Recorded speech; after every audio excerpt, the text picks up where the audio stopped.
Hi, welcome to Guide to Fluency, where we review language programs and apps to help you on your language learning journey. Today I'll be reviewing the Korean language program from Pimsleur. I'll discuss what the Pimsleur learning framework is all about, how Pimsleur matches up to other apps in terms of pricing, and let you in on some pros and cons that stood out to me while testing the program. Then of course I'll let you know what I think. Before I get started though, I'd like to mention that we also have a detailed written review over on our website just in case you need more information. All you gotta do to get there is Google Guide to Fluency, Pimsleur Korean Review. Alright, so when compared to other language apps, Pimsleur takes a slightly different approach to learning. Instead of short 5 to 10 minute lessons with a variety of quick hit drills and exercises, like you get with apps like Babbel or Duolingo, the core of the Pimsleur lessons revolve around comprehensive 30-minute audio lessons that feature fluent Korean speakers. Essentially how it works is an English moderator walks you through a real conversation, stopping regularly to explain what the Korean speakers are saying, what the situation is, and any grammar rules that may be at play. Then the moderator from time to time will also ask you questions and prompt you to participate to ensure you're paying attention and grasping the material. Of course, Pimsleur offers a variety of other supplemental tools and practice drills and learning resources as well. But the audio lessons are definitely the backbone of this program, and what really differentiates Pimsleur from most other language apps. Speaking of other language apps, let's talk about how Pimsleur stacks up from a cost point of view. So their Korean subscription costs around $20 per month, which isn't bad, but it's definitely not as cheap as other apps like Babbel, Rosetta Stone, or Monly, whose subscriptions are more so in the $5 to $15 per month range. On the other hand, the Pimsleur subscription is more affordable than Rocket Korean or Michelle Thomas, for example, so I'd say Pimsleur sort of lands near the middle of the industry as far as pricing goes. Not cheap, but also not super expensive. Plus, keep in mind, Pimsleur does offer sales and promotions fairly regularly, so definitely make sure to check the description below for discounts. I'll do my best to keep the description updated with the most current coupon codes I can find. Alright, now that we've covered the Pimsleur learning framework and pricing, let's move into the pros and cons that I discovered while testing the program. Let's start with the positives. With the first being that Pimsleur is the ideal app or program for auditory learners. If you learn best through listening as opposed to reading or visuals and have a strong memory for spoken information, Pimsleur should be right up your alley given that audio makes up roughly 75% of each lesson. Pro number 2 ties into my previous point, but since each Pimsleur lesson contains an audio component, I like that you can learn on the go.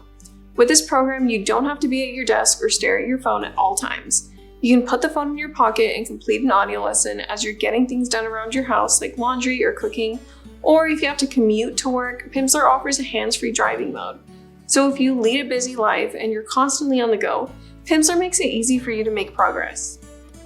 Okay, pro number 3 is a fairly new feature but definitely deserves to be noted, and that's Pimsleur's voice coach, which records you speaking and provides feedback on your pronunciation. This was something that was missing from the Pimsleur program for a while, but obviously the company listened to users' complaints and made it happen.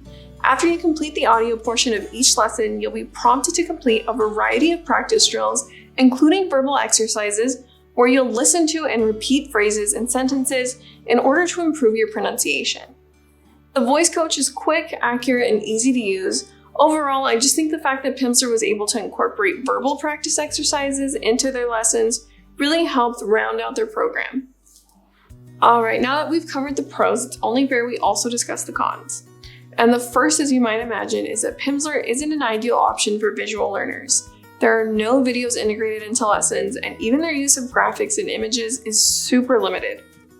Next, the Pimsleur lessons are lengthy. Each one typically consists of a 30-minute audio exercise followed by a variety of reinforcement drills. In total, you're looking at 45 minutes to an hour to complete one lesson. So you really need to be honest with yourself. If you've only got 5 to 10 minutes a day to dedicate toward language learning, perhaps a different app with a shorter lesson format would work better for you. And lastly, grammar is not a priority within the Pimsleur learning framework. The explanations and details are pretty light, which some linguists would argue is a bad thing. However, there's plenty of linguists out there that would argue the opposite, that too much focus on grammar can actually hinder the learning process, especially in the early stages. So it more so depends on what side of the argument you're on. If you like the idea of learning grammar as a means of understanding Korean, then a program like Rocket Korean may be a better fit. since our curriculum includes dedicated, detailed grammar lessons. But if you'd rather worry about grammar rules down the road, once you have a basic understanding of the language, then Pimsleur will work just fine for you. Alright, time for my final thoughts, but before I get to that, I'd like to mention that here at Guide to Fluency, we're on a mission to help 1 million people learn a second language. As part of that goal, we give away a free language learning subscription to one person every month. It's super simple to enter. All you gotta do is look in the description. Time to answer the big question. Is Pimsleur a good option for learning Korean? Well, in my opinion, the answer is easily yes. It's one of the most well-rounded Korean courses on the market. Their lessons are extremely comprehensive, and I like that their curriculum centers around interactive audio exercises that feature fluent Korean speakers. This is one of the most effective means for learning the language, in my opinion. Not to mention their voice coach and digital platform are amazing. At the end of the day, Pimsleur just has a lot going for it. Really, the only situation I'd steer you away is if you're a visual learner, since their lessons are primarily audio-based. Other than that, I think Pimsleur is an effective program for learning Korean. Anyway, that's all I got for you today. Hope you found this video helpful. Be sure to like, comment, and subscribe for more language learning content. Bye for now.